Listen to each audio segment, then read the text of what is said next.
Here to react, research fellow for technology policy at the Heritage Foundation, Frederick. Kara, you knew we'd be coming to you on a story like this, and you heard Mark Meadows there. The target on big tech with this decision just grew really, really big.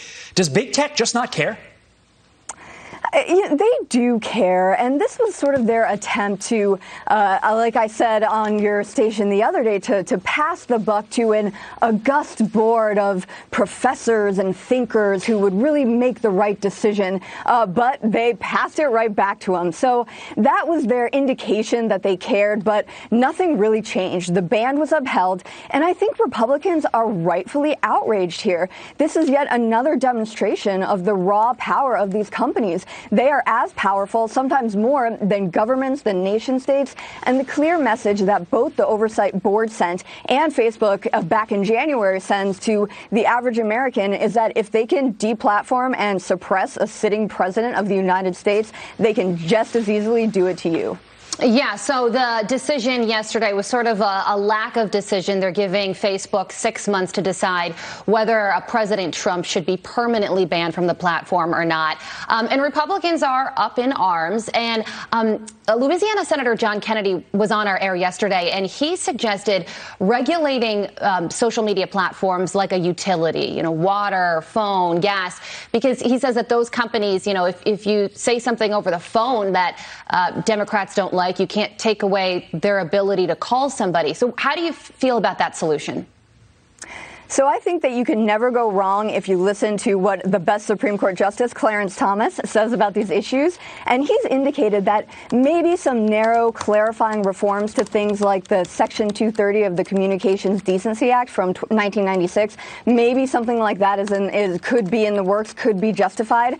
Here at Heritage, we talk about having a sunset clause for some of these legislative practices. So we want to make sure that the pace of technology, it always outpaces attempts to govern it. So we want to make sure that there is built-in ways to address those measures, to basically help Congress keep up. So if they can do that, if they can use the right tools to look at big tech and figure out how to bring some balance back between these big corporations and the consumer, I think that's the right way to go. We could also, I'm pretty sanguine about markets here. I think that there are things in the works like decentralized technologies, RightForge, coming from conservatives. Dave Rubin has a platform now. We saw what happened with Parler. We saw how digital layer by digital layer they can take conservatives off of the internet. But at the same time, conservatives, they see that and they're starting to change. So I think there's some legitimate alternatives coming up, even though not yet they are not yet fully formed. Karen, not surprisingly, the former president had something to say about this. Quote, "What Facebook, Twitter, and Google have done is a total disgrace and an embarrassment to our country. These corrupt social media companies must pay a political price and must never again be allowed to destroy and decimate our electoral process." Here's what Kevin McCarthy had to say. I'm not going to read the whole thing, but again, Kevin McCarthy implying, look, this is going to hurt Democrats at the ballot box. His last line, a House Republican majority will rein in big tech power over our speech. What are your key takeaways from this decision that Republicans and anybody arguing to rein in big tech, antitrust, Section 230, whatever they decide, what are your big takeaways from this decision that they're going to use against big tech? Yep. Self-regulation is just not cutting it anymore. Congress has to act.